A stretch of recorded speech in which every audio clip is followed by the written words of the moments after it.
Now, as I saw with my own eyes in Alice Springs a few weeks ago, very young people are more than capable of committing serious crimes and even terrorising towns and suburbs.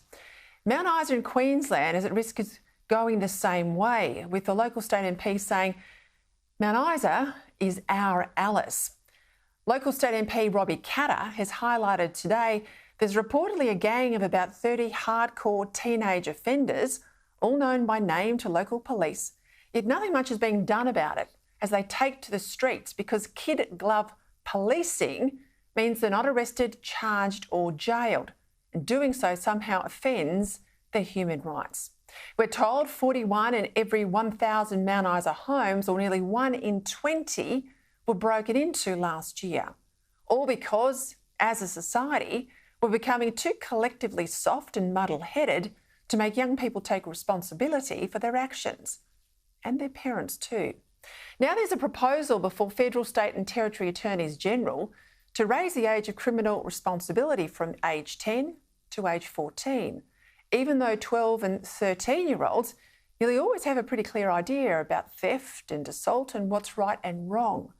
Now, frustrated by delays in lifting the age, Victoria, where else, is now ready to go it alone in lifting the age of criminal responsibility to 14, even though in the year to September, the Herald-Sun has got statistics and they report 226 children aged 11 to 13, 226 were charged with serious assault.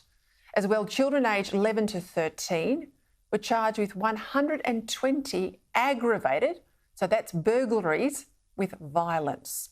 22 11 to 13-year-olds were charged with assaulting police and other uniformed personnel.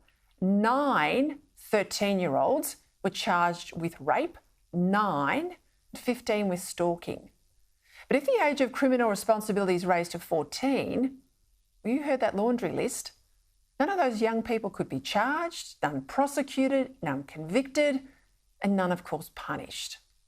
And this is justified fear among Victorian police. Should this change go ahead, they fear that older criminals will use 13-year-olds and below to do their dirty work for them because they can't be charged. Now, whether it's this wrong-headed attempt to lift the age of criminal responsibility or the equally wrong-headed bid in Queensland to decriminalise hard drugs, the basic problem is that the officials driving these politically correct changes are the last people to have to suffer from them. They don't live in Alice Springs or Mount Isa or the outer suburbs of Melbourne, where youth crime, often drug-fuelled, is out of control. The sooner criminal behaviour can be suitably punished, the less of it we're likely to have.